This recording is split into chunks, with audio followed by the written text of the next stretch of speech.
evening, everybody, and welcome to the latest of our GAA Coach Webinar Series. Tonight, we're very, very thankful and grateful to have Professor Wade Gilbert, who's speaking to us all the way from Fresno in California. Wade is an internationally renowned coaching consultant and sports scientist. He's conducted coaching workshops all around the world, spanning all various competitive levels and in just about every other sport that you can think of. In addition to that, he has authored several highly acclaimed books, including his most recent, Coaching Better Every Season, and over 100 scientific publications. He was the lead author for the US Olympic Committee Quality Coaching Framework, and he's also editor-in-chief of the International Sport Coaching Journal. Wade is going to give us a short presentation tonight outlining his own current thoughts on coaching matters, and then we're going to finish off for the rest of the session based on questions either that you guys have already submitted or questions that you guys might wish to submit tonight. If you want to submit a question for Wade, there's if you toggle over the center of the screen there's this little speech bubble with a question mark through it. If you want to type in your question there and send it in, we can try and get through as many as we can before the end of this evening. So Wade, over to you. You can take over. Thank you. Thank you, Peter, and welcome everyone. Thank you for this opportunity to share and be part of your coaching journey. So we decided that I would share 15-20 minute kind of overview of some of the things I'm doing and learning about great coaching, and I think it will address a lot of the questions that have come in, and then we'll have time to have some conversations and continue thinking about what good coaching looks like and how we can be better coaches. All right, let's take a look. So in my world, the last few years, I've spent quite a bit of time learning from great coaches all over the world, all different sports, including the GAA and Ireland. And some of the groups I have in front of you here on the slide are different teams and groups that I've been involved with. I was supposed to be in Japan in a couple of weeks for pre-Olympic preparations with Team Canada, working with one of their national teams, and obviously that's all changed. So Tokyo 2021 likely that's the next step for us. But then I also, in addition to working with high-level teams, national teams, and professional sports, I do spend a lot of time working with youth sports and school-based sport.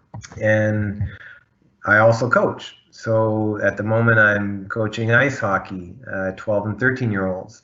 And my son plays ice hockey, and I've coached my daughter through softball and soccer. And so I also try and connect the things I learned from the science of coaching and great coaches and high performance environments and youth sport environments to actual coaching.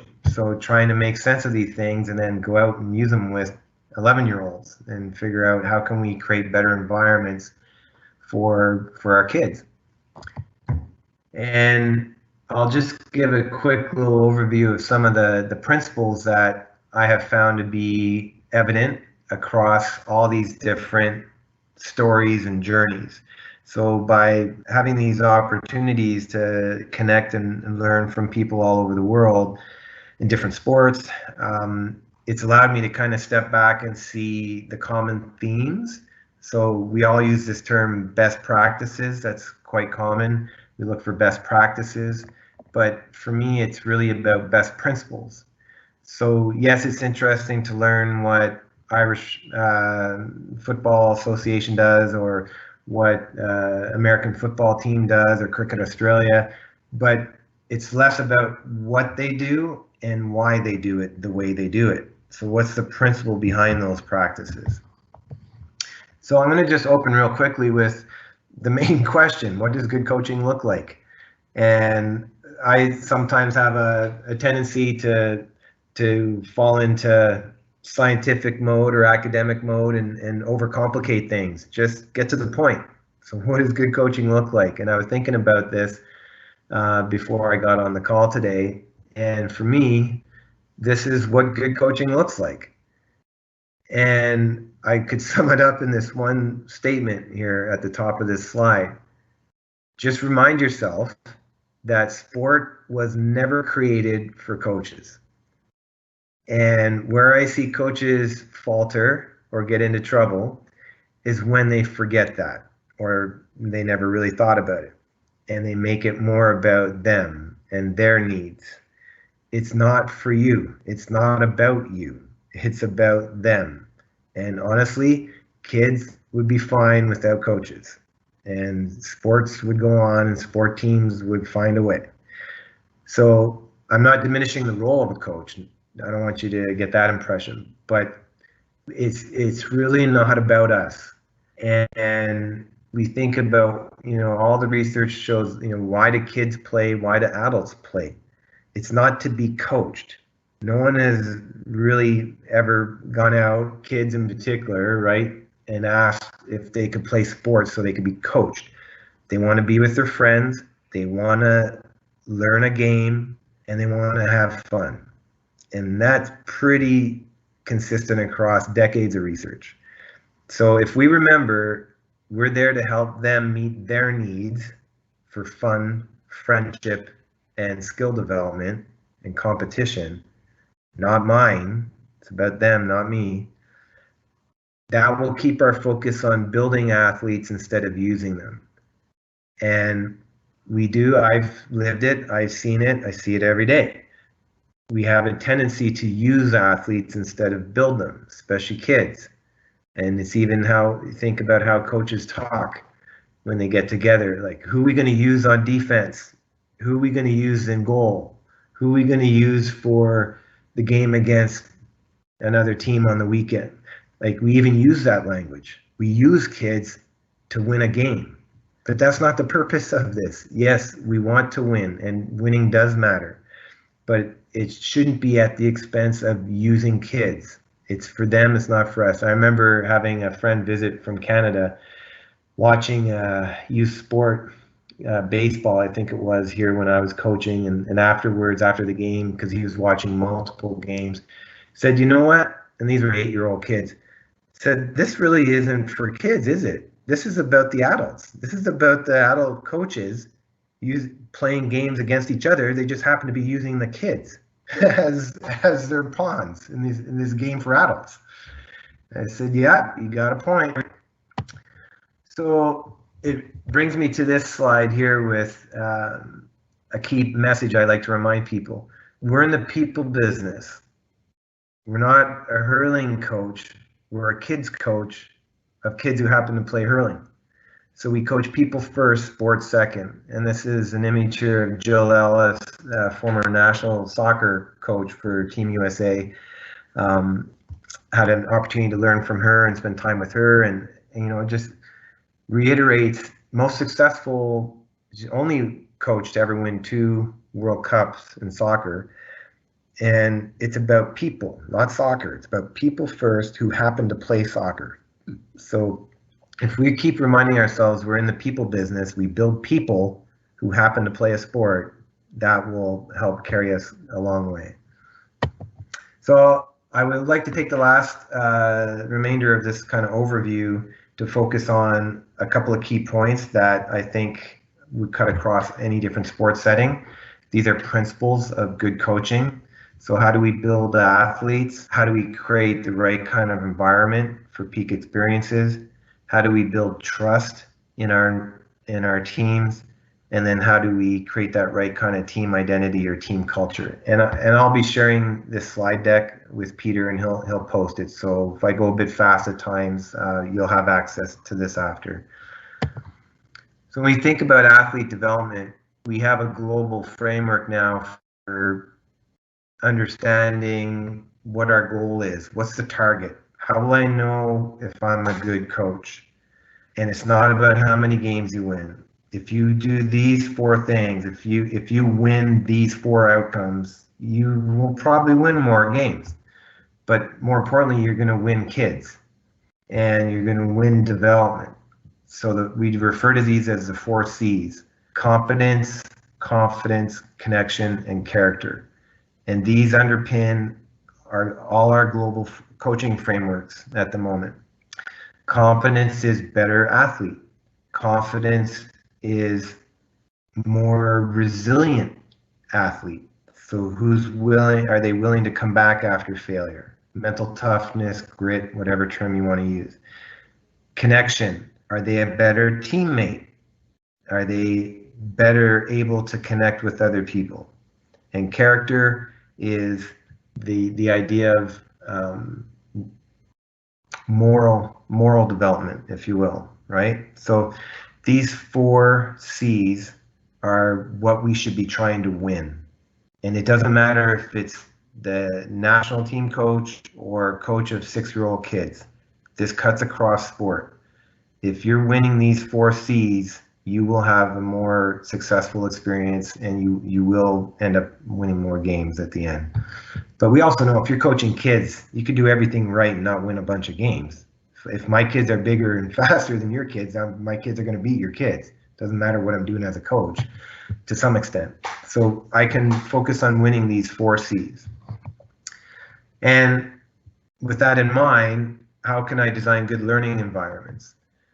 There's 4 principles that I'd want to keep in mind when I'm designing a practice. Where do I start teaching? So what do the kids already know? So when I'm designing a practice plan, am I thinking about meeting them where they are? So what things do they already know or can they already do? And my practices should extend that. So don't make it about drills or activities, make it about development. What would motivate a kid to want to learn what I'm trying to teach? So just because I have this really great drill that I saw on YouTube or someone shared with me, will my kids care to do that?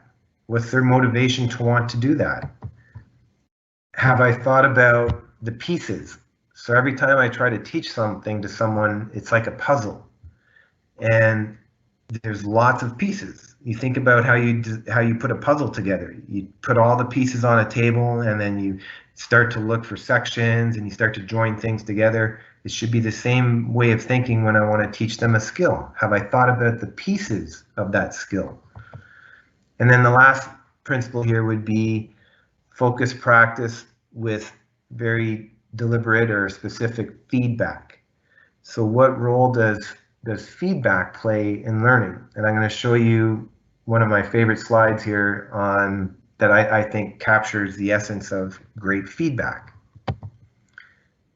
And this is a graphic that USA Football put together, and I've done some work with them over the years, and I love this way of thinking about feedback.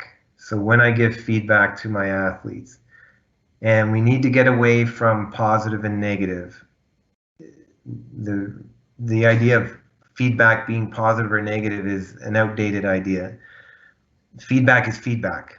So if I'm giving you information on how you did something or how to do something, it's neither positive nor negative, it's just feedback. So what I want to think about instead is pull and push feedback. The formal terms, if you look in the research, would be task intrinsic and augmented.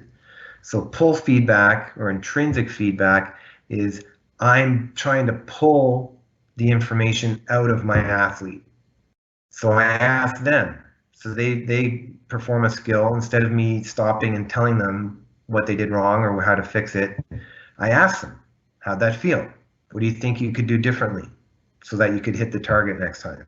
So pull the feedback out of them, because they can sense things.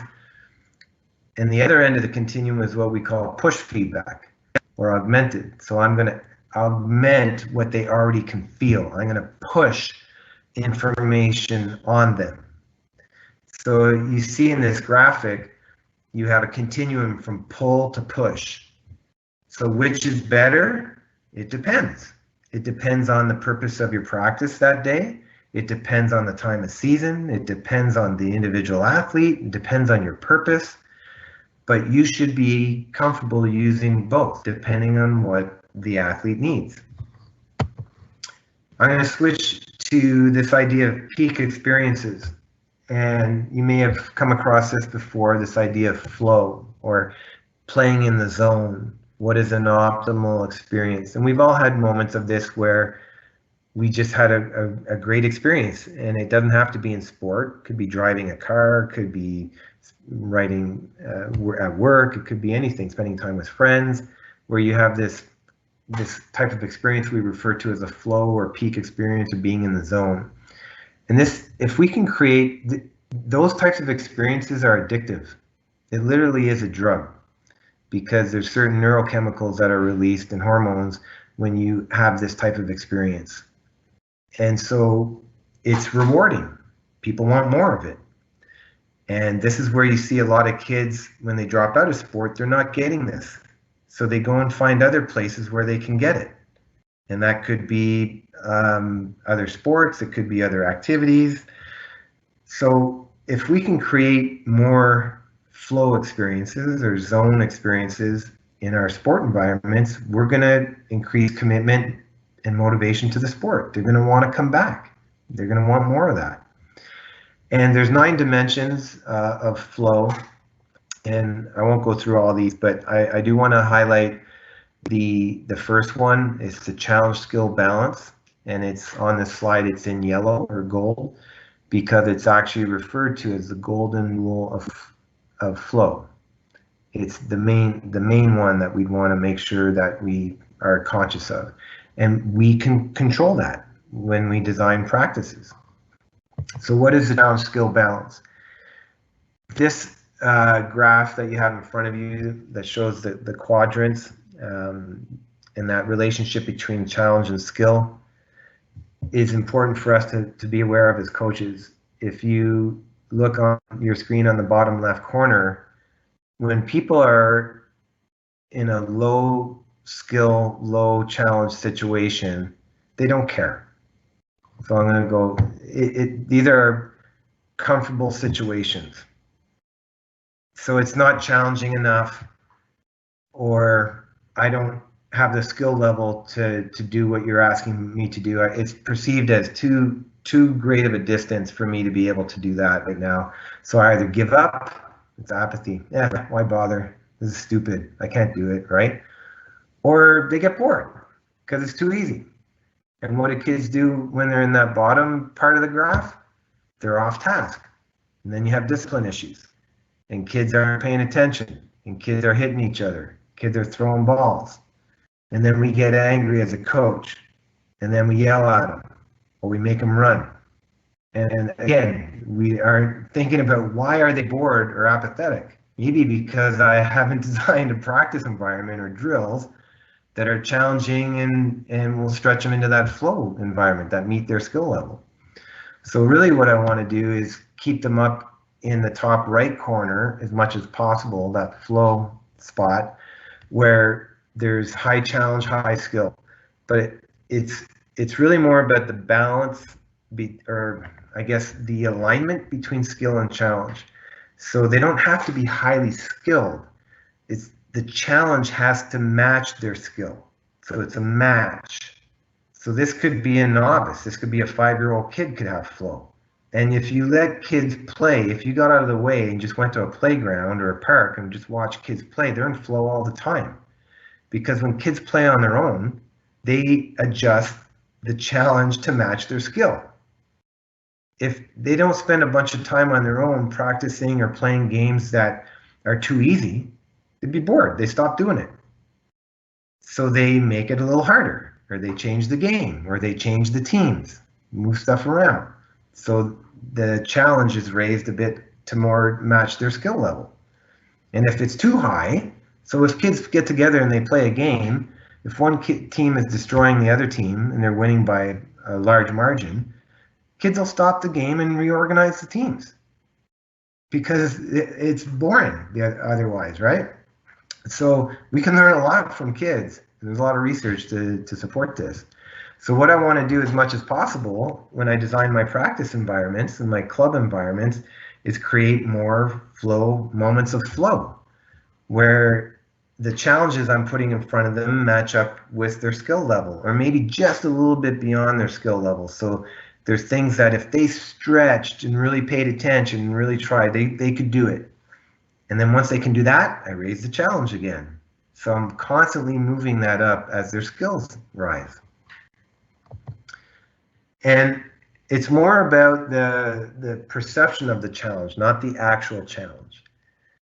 So the kids, this ties into confidence and belief. Do they believe they can do that? Do they believe they can meet your challenge? And that, you play a big role in that as a coach, and their teammates too, right? In helping them believe they can do things. Yes, you haven't done it yet, but you could. And so how can we build their confidence? Through feedback, through giving them opportunities to succeed so that they can see it. They have to feel it and see it to believe it. This is just a graphic here that I pulled off this website. You have the website URL here. Just a different way of representing that. But ideally, we want to keep the kids in as much as possible in those flow moments. And it doesn't mean you will not be in those types of moments all the time. Like if you had an hour of practice, it wouldn't be an hour of flow. But there should be moments of it. There should be parts of your practice where they feel that, because that's addictive. Then it makes them want to come back. They want more of that. You can play with this on your own at some point. It's kind of fun. There is a website where you can take a little quiz and get a flow profile. It probably wouldn't be appropriate for little kids, but you could try it maybe with high schools or college teams. I've done it with some college teams, but just for yourself. It's a neat website, and you get a nice little report. Gets you thinking about how you design practices, and are there moments of that in my environment, in my club. Okay, trust.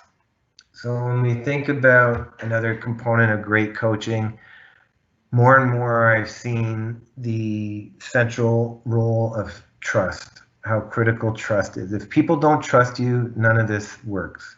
Athletes have to trust you. That's what kids do with teachers, right? They're kind of testing them. That's what we all do when we meet someone. Basically, it's a game of posturing and feeling each other out, so that we're basically trying to figure out, is this someone I should trust? And so we see this more and more with the best coaches, that they realize this. And this is a nice quote from Steve Kerr, one of the best coaches in the world at the moment, saying, to me, the techniques and tactics, or the X's and O's, they're an important part of coaching, but relatively small part. 80% of it is just relationships and atmosphere. Now, he just pulled that number out of, there's no research to back up that it's 80%, but the point being, it's the majority of what we're doing should be on building relationships and trust. Because if they don't trust me, none of the other stuff I'm trying to do is going to matter. And Steve Kerr just started a podcast with Pete Carroll, who's an American football coach. And they, as far as I know, they just have the one episode right now. But people have really enjoyed this. That might be something fun for you to check out too.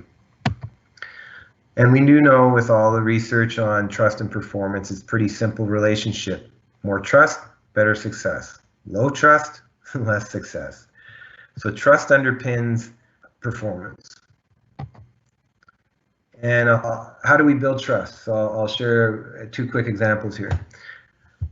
I always, it wouldn't be a presentation for me without a mention of Coach John Wooden. And he was very influential for a lot of people, our field, our discipline, our profession, and then me personally spending time with him when I worked at UCLA. So a group of us connected to him created kind of a framework for good coaching. We called it pyramid of teaching success in sport. And again, we won't go through all this here, but I just want to show you the cornerstone. So the cornerstone of great coaching is love. But the key is how it's defined. Because of course, we all can interpret love differently. And unfortunately, there are many scandals and issues around the world with sport and abuse. But the way we define love is acting in the best interest of each athlete. So if an athlete needs discipline and we discipline them, that's showing love. If an athlete did something well and they deserve praise, that's showing love. So it's coming all the way back to that first couple of slides I had where it's about them, not us. Help them meet their needs. And if they need discipline right now, give them discipline. That's showing love. And it's interesting, I only learned this last year, but Coach Wooden had a pyramid. Well, I knew about this for many years, but he had his own pyramid. That's why we modeled ours after his initial pyramid called the Pyramid of Success. And this was something he spent decades building as a framework for great performers. So for the learner, these are the building blocks of competitive greatness for the performer. So ours is more for the coach. But if you notice in here, you won't see the word love in here anywhere. And which doesn't make sense because he, to the day he died at 99, he always said the most important word in the English language is love. And yet the model that he left the world and is posted in gyms and offices all over the world, his pyramid of success, does not have love. So I never really thought much of it, to be honest with you, but a year ago I met up with a coach, a baseball coach, who shared an office with John Wooden at UCLA for many years. And he wrote a book about that experience. And he shared with me the story about how Coach Wooden integrated love into something he could share with the world before he passed away.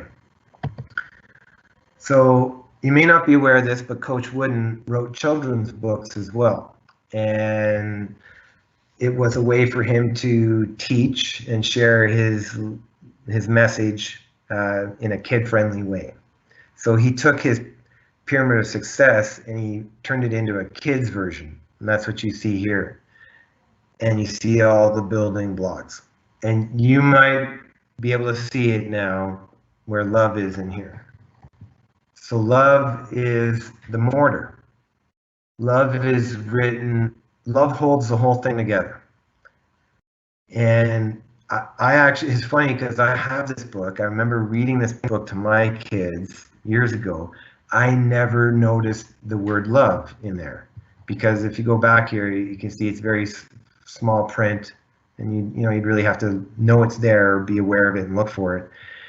And then this coach who had spent all this time with him said, "Wait, I was with him when he died, and we talked about this and talked about life and regrets." And he said one thing he was always bothered by is that he never had love in his pyramid. So when he wrote the kids' book, he made sure he put love in there, and he has the word love in there 96 times because he wrote this when he was 96 years old. So that gave him peace of mind that he was able to still put that out there in the world before he passed away. And we see this more and more, kind of an awakening around the world in all sports, different levels. I was in Australia doing an event, and someone shared this with me. It just came out in the news. And it's this idea about vulnerability. So how do we show love to each other? How do we model love? And a great way to do that is to be vulnerable. Share our stories, share our fears, share our dreams. Those are all ways to show love, which builds trust. And there's a little exercise that a lot of teams have been using lately, from youth teams to pro teams. It's called the 3H exercise, Hero, Hardship, Highlight. And I put a little image there of John Gordon and his newsletter. And if you search for that, you'd find a description of it. And it's a fun activity that you could adapt to any team, any context. And it's a great way to build trust. And the last thing on trust that I'll share is an activity that I do with a lot of teams is I help them think of trust as a bank account. So you see a picture here of Bill Belichick, American football coach, and he talks a lot about trust. And how do you earn trust? And you earn trust through your behaviors. It has nothing to do with what you say you're going to do, it's what you do. And so I do this exercise with teams, and again, even with little young kids. Say, okay, we have a bank account, a trust account for our team. And every one of our individual behaviors, every time we do anything, it's either a deposit into our bank account or a withdrawal from our bank account. So when you talk about a teammate behind their back or post something on social media negative about somebody, that's a withdrawal. That erodes our ability to perform well and our team trust. When you offer help to someone and support someone, that's a deposit. And I've even seen coaches actually have a piggy bank on their desk or a team jar, and they actually physically put pennies in. And so it's a way for people to see the connection between behaviors and trust and performance. And then the last slide here, I have, I could spend an hour on this one, but I'll just spend a minute or two and then we'll go into questions.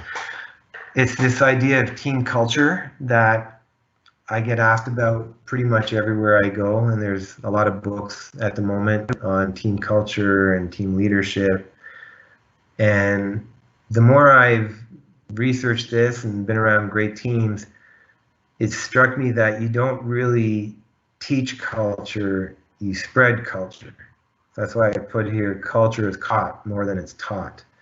So how do you create good team culture or good club culture?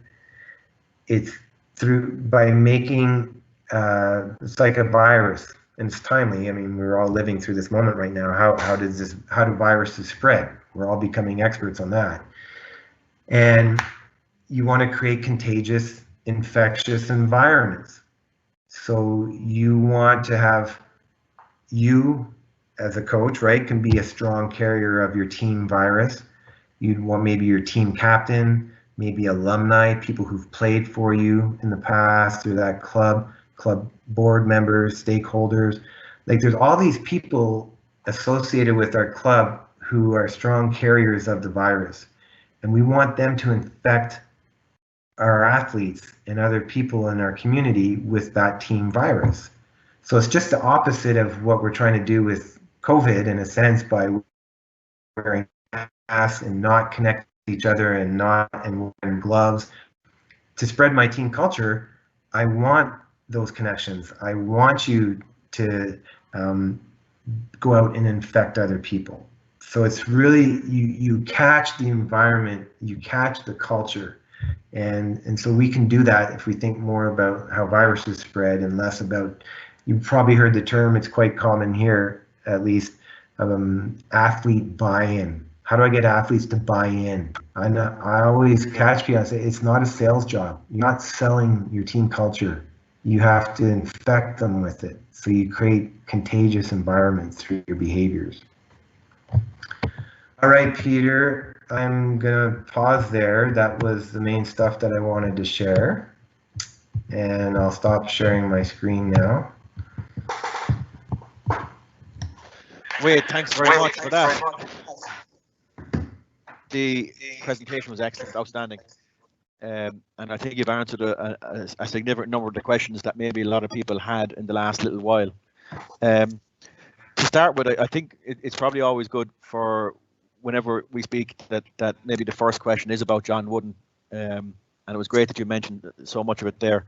For maybe people who are less familiar, can you maybe explain who he was and his impact on coaching in the States?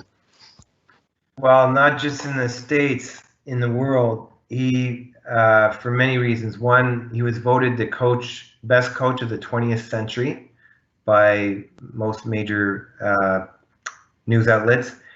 He won 10 championships in 12 years as a college coach in basketball at UCLA in Los Angeles. But it wasn't just the winning, it's how he won. And he wrote many books, he wrote many poems, he left behind a legacy of learning and teaching, always referred to himself as a teacher, never said I coached basketball. I taught basketball. I was the teacher at UCLA. And we know that the best coaches, the root of the word coach is teach. Coaching is teaching. So he lived that for us. and he actually was a school teacher, a high school teacher, before he became his famous college basketball coach. And then he also, in addition to that, you would notice if you travel around the world, there's always examples of his influence. I mean, I've been very blessed and fortunate to have been around the world and met many coaches in different sports, and almost inevitably they have a Coach Wooden book on their shelf, or the Pyramid of Success, and his legacy extends way beyond basketball. It's about how he created environments to build people. And I see there is a comment here. Did Coach Wooden ever mention winning? How important was it to him? So, funny story. Coach Wooden was actually voted the best basketball player in the world in the 1930s. He was the first person here in North America to be inducted into the Basketball Hall of Fame as a player and a coach.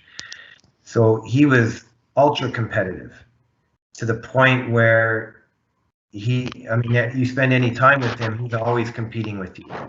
He was very competitive, really wanted to win. Winning really mattered, but not at the expense of people. So life is competitive. Winning does matter. You compete for jobs, you compete for partners and spouses, you compete for everything in life. So teaching kids how to strive for winning and the importance of making an effort to win and preparing to win, absolutely.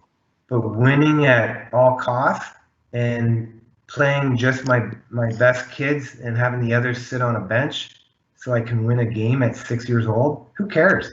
Yeah, you won a game, but you lost 6 kids who never want to play again. So winning does matter, but he never explicitly talked about winning. And I've talked to people who've played for him, because you think, come on, winningest coach of all time. At one point, other people have passed some of his records. Said never talked about winning. Goes, nope, never heard him use the word win or winning ever. So he didn't need to. He designed environments that were really highly competitive. Practices were fast-paced, highly competitive. And so you were always competing on his team. And it was kind of, why do I need to talk about winning? It would be like a fish talking to another fish about water. Of course, winning does matter. That's probably why we play the game. We want to beat that team on the other side of the field. But what can we focus on? We can focus on things that will put us in a position to win. Given everything that's happened in the last number of weeks and months around the world, how do you think it will change how coaches coach and interact with their players and teams? Yeah, we've already seen it. I'll be honest with you. We've already seen it here in the United States with safe sport and unending, unfortunate abuse scandals, child abuse, sexual abuse. So it's changed the way we coach. Giving a kid a pat on the back, giving a kid a hug, putting your arm around a kid. I mean, that's already changed. Now you add the virus issue and social distancing and having to be 6 feet away from a kid and wearing a mask. We're losing a human connection, and that definitely will make it harder to build connection and trust. That's wired into us. What do we do with babies when they cry? We hold them, we console them, we rock them. I mean, that's wired into us. There's some research on, I did some research, I was part of this too, but there was other research on the impact of touch, physical touch. So positive touch, soon as, like if I put my arm around your shoulder or touch your shoulder, that releases hormones, oxytocin, which is referred to as a cuddle hormone. And we get that from being coddled and as a baby. So there was a neat study with professional basketball, the NBA, where they had a hunch. Teams that had more positive touch, so high fives, chest bumps, hugs, also won more games. And sure enough, there was a direct correlation. And the player in the league who had the highest positive touch score between teammates ended up winning the MVP of the league that year. So we're losing that connection. So it definitely will make it harder for us to build connections and trust. No doubt about it.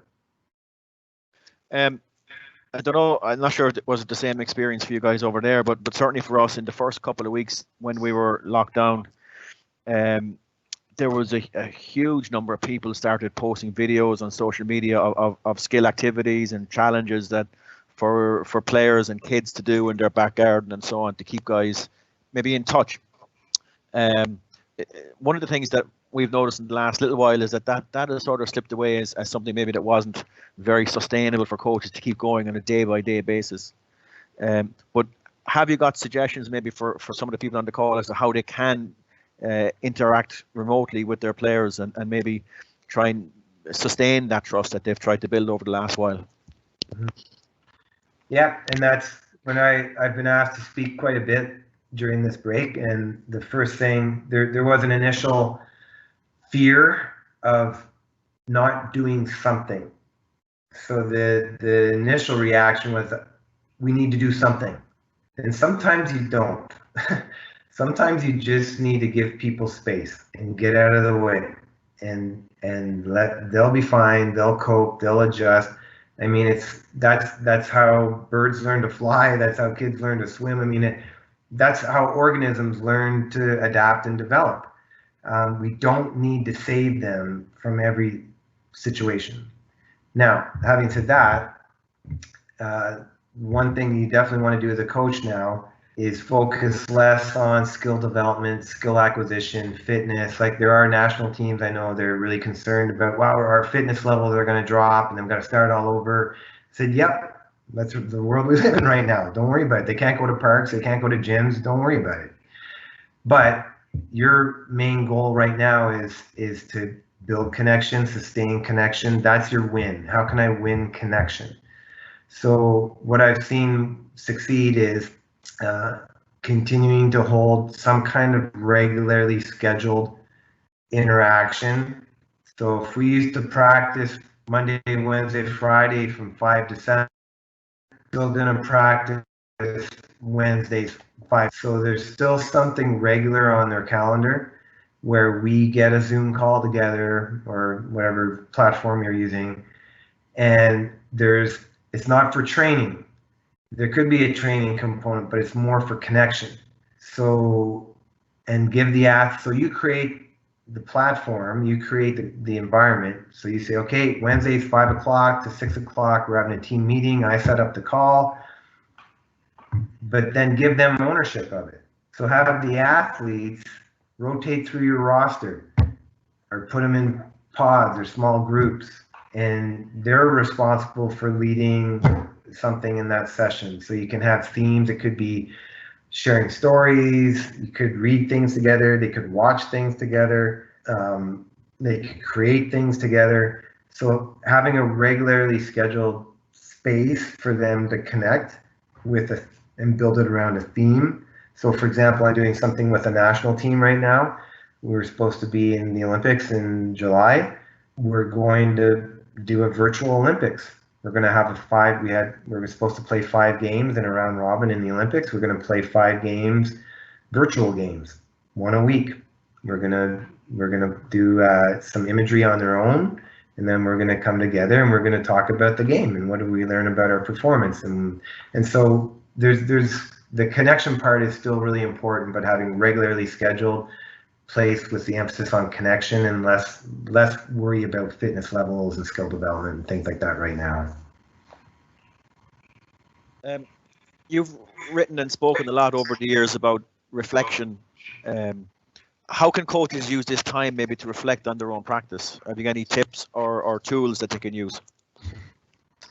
Yeah, find a space in your schedule that can be dedicated space, focused time for you to learn. So that's different for everybody. You know, you'll hear advice like, oh, get up early in the morning and do it first thing in the morning. Well, not everybody's wired that way. Some people are night owls, and some people have kids at home. Some are still working.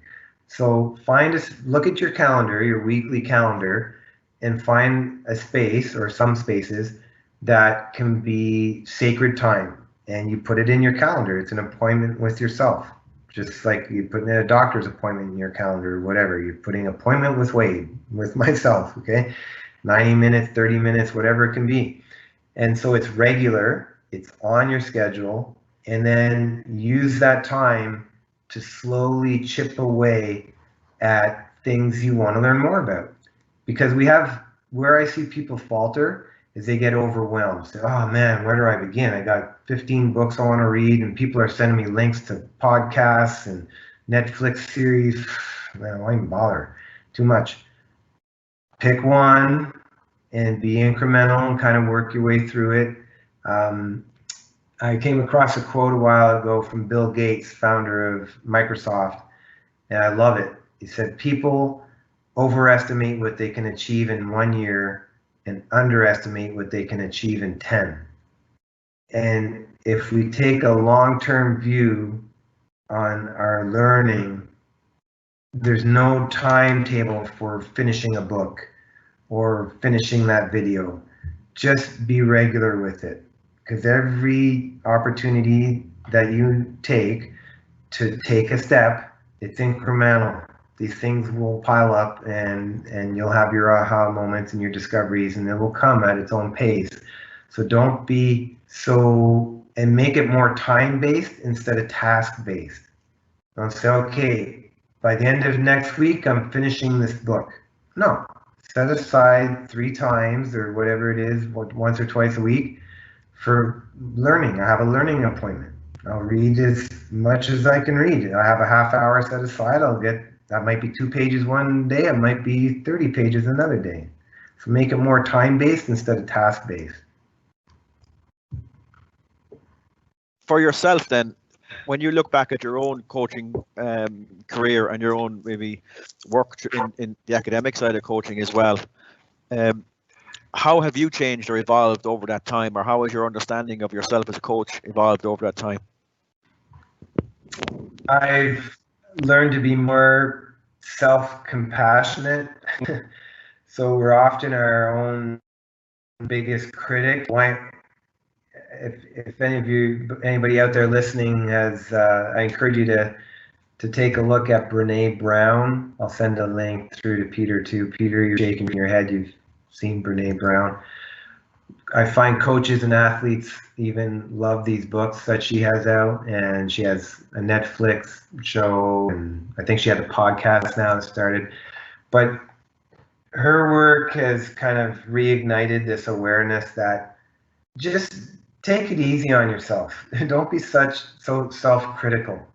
And instead of worrying and looking at that stack of books on your desk, saying, man, I can't finish anything. I never finish a book, or I'll never get through this.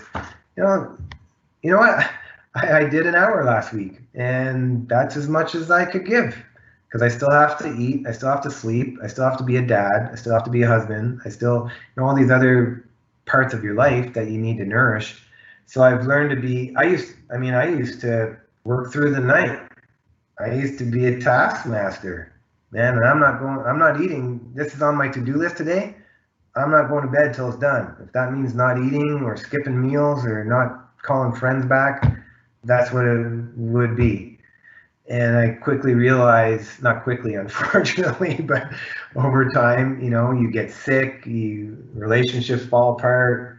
And so I think that comes with age maybe, and reflection and insights that you have. So being more self-compassionate definitely is something I've worked on. Maybe for a few minutes we focus on some of the maybe more technical or pedagogical aspects of coaching. Couple of questions have come in from people about use of questioning, instruction, coaching styles, and so on. Can you give our audience any advice on those things? So I see one here. What % of questions to instruction should a coach use? So the answer, unfortunately, to any type of teaching and learning question is it depends. But depends on what? It depends on the purpose. So always connect your coaching back to your purpose. So So you put a lesson plan or a practice plan together.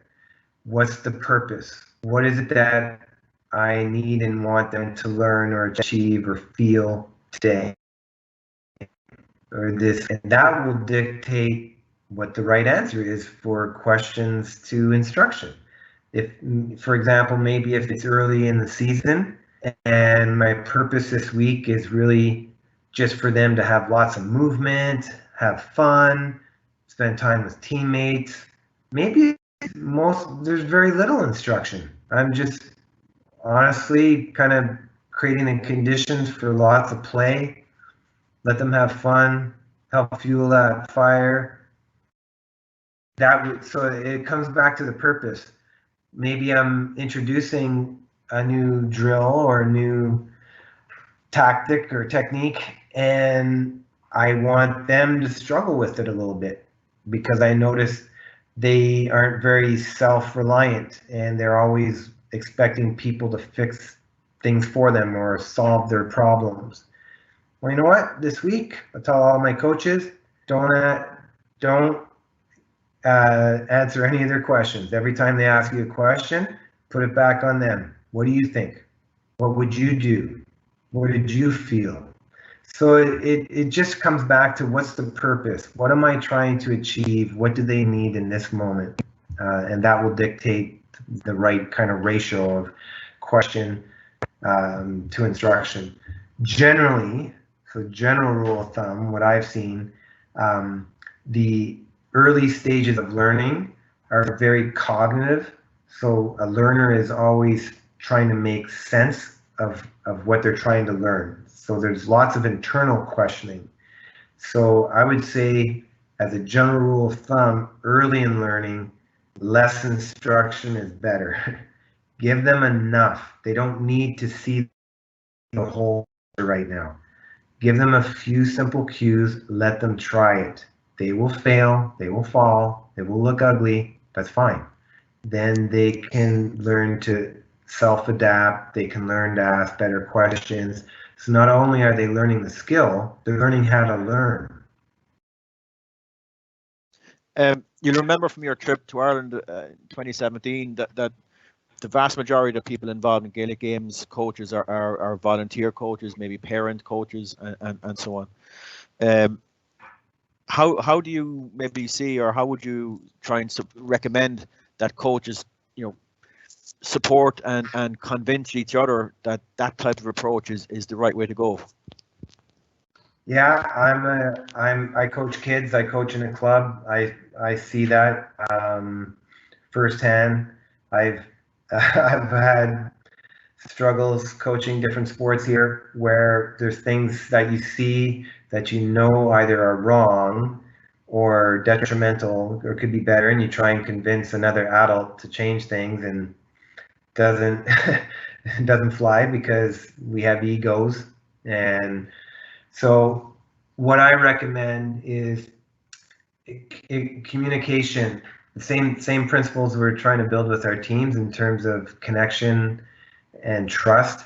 It comes up down to trust. So when someone challenges a suggestion you make, basically they don't trust you, or they don't trust the suggestion. So if I can build better trust in my club and with parents, then we can have better conversations and we can kind of remove ego from the equation a little bit. But it's always going to be hard. Don't get me wrong, it's always hard.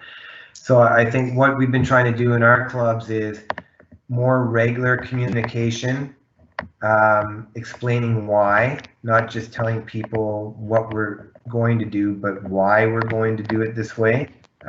So explaining why, have lots of regular communications, and then have, just like we're doing here, have forums, have parent forums, Zoom calls. You could do the same thing. Say, okay, we're thinking of having less structure in our practices for the first. You might notice for the first few weeks, the kids are going to be playing a lot.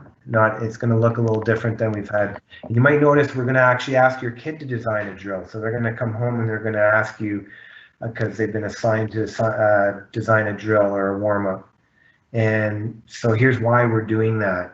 So imagine if you just told your team, hey, guess what, guys? I heard about this idea, or girls, of player ownership and athlete-centered coaching. So we're going to try something. Everybody's going to take a turn designing a drill. And Peter, you're up tomorrow. Peter's up first. So Peter goes there and asks, hey, Peter, how was practice? Peter goes, not bad. I don't know. Coach says I have to design a drill tomorrow. What? Parent reacts, what? That's his job.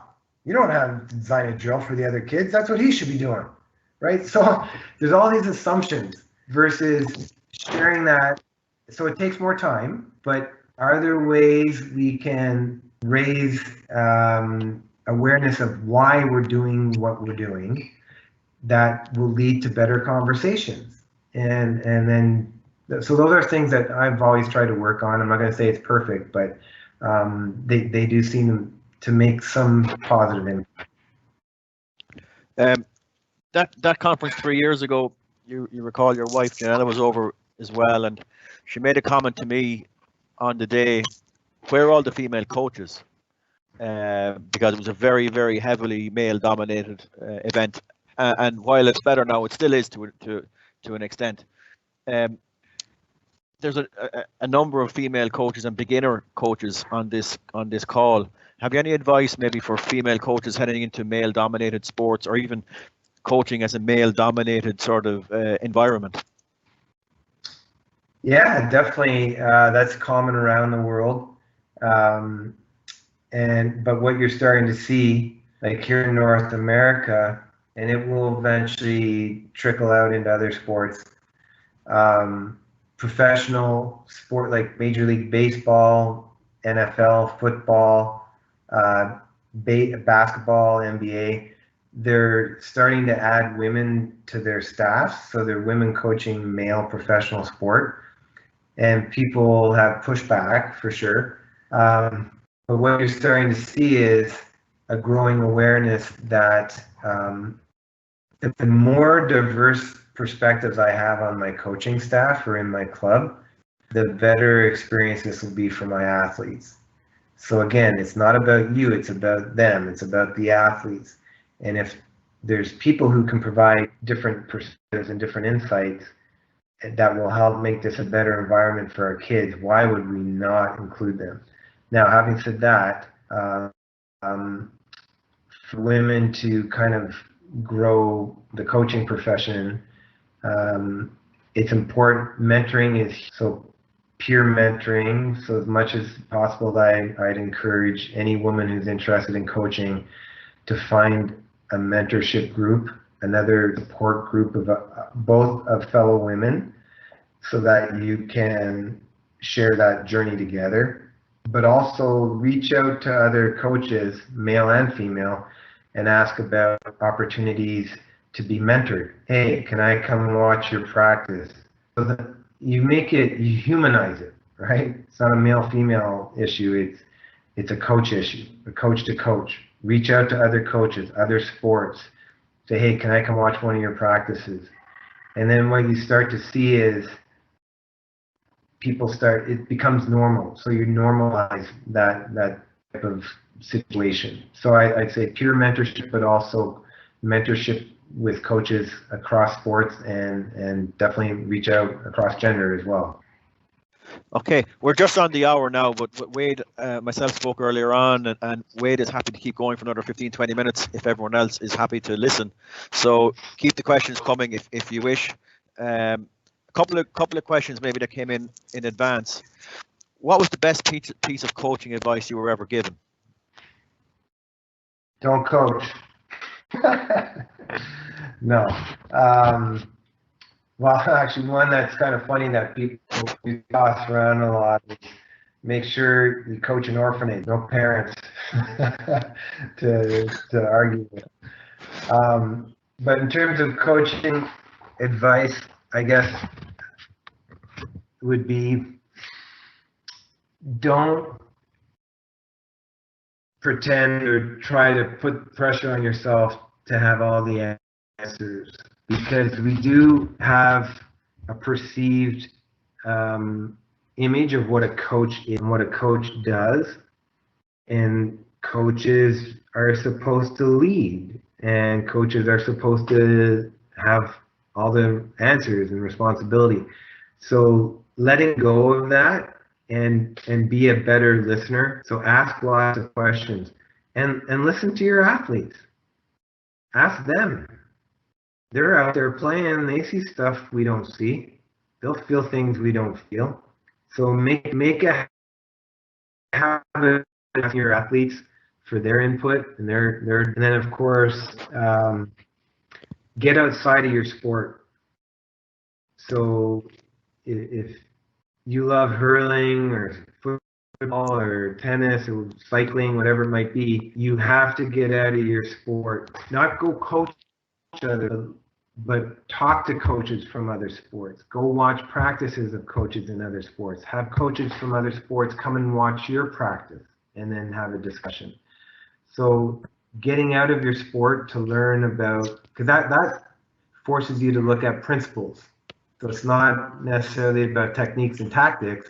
It forces you to start asking why. Well, that's interesting. Why'd you start practice like that? I noticed you switched to this drill over there, and then you gave him a break. Why'd you do it that way? Because in our sport, we do it this way. So then you end up having these really neat conversations about coaching and principles of coaching. And also there's no ego involved because we're not competing against each other. We're just two coaches learning together. You might have answered this in that response as well, but a couple of weeks ago with Stuart Lancaster, that you might know from Leinster Rugby, he was good enough to do a session for us. And one of our audience asked this question, and it sort of threw him for a second. What was the best piece of advice you've been given that you wished you had not ignored?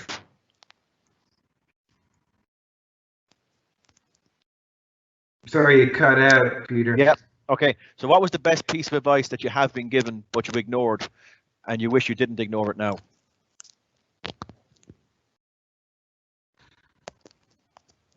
It's a tough one.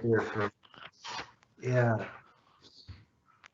Well, probably, I must admit, I was quite shy for a long time, bit of an introvert, and didn't ask enough questions for fear of looking stupid, asking a dumb question, fear of failure. You know, they're very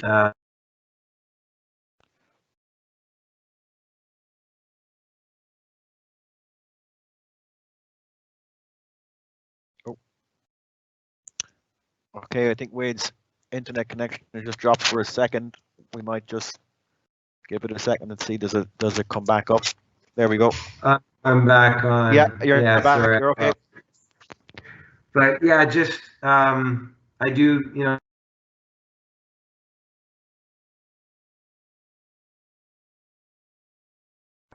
No, I think we're gone again.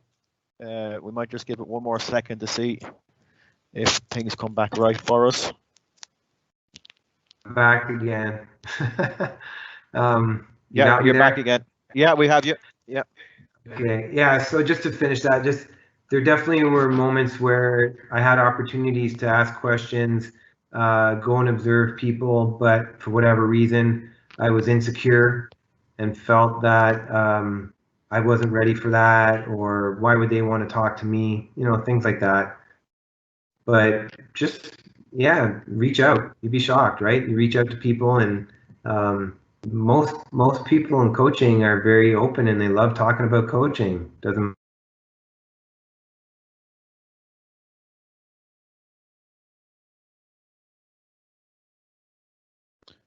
Okay, we think we've lost again. We might just finish up with one more question if Wade does come back.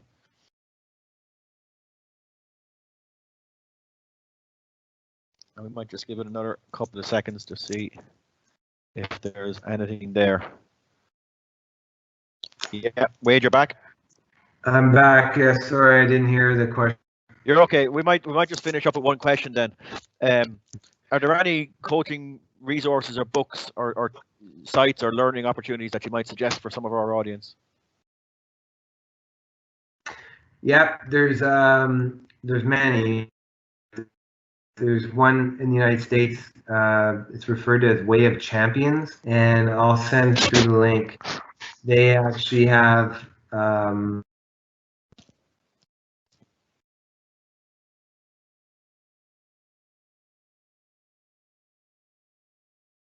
Okay, I think we're losing again. sorry. I guess the powers that be are trying to tell us we should finish. Keep Okay. losing the connection. But I will send you through a link.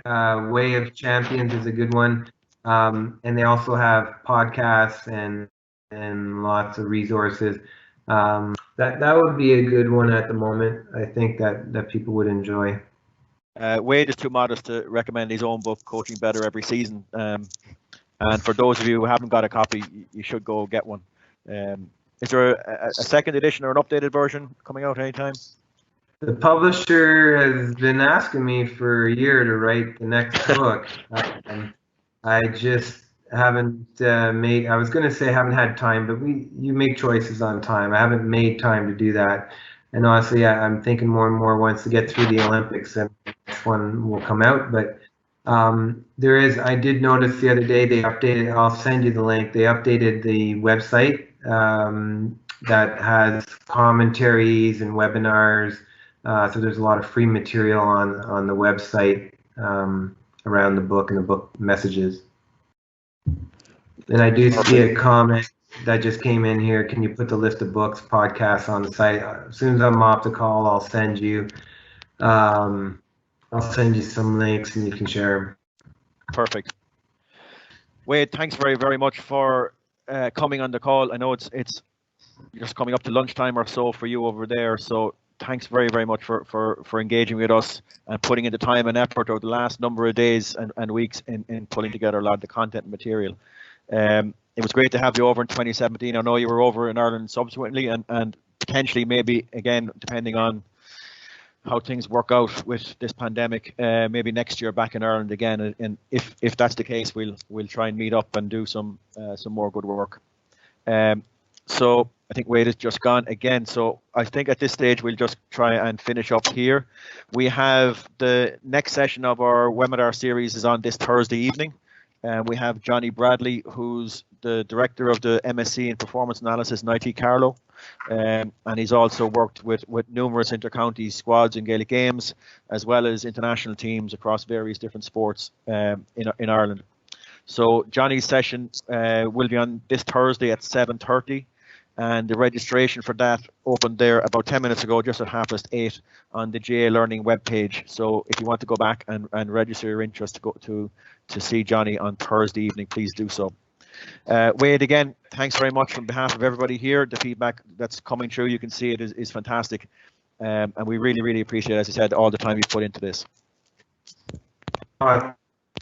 You and I wish I could see everyone. I really appreciate you making time to continue to invest in your coaching and get better. And I've loved all my trips to Ireland, and I would definitely love to get back and visit and spend more time over there. Thanks, Peter. Brilliant. Thanks everybody for everything, and wish everyone a good evening and safe rest of the week. Thank you.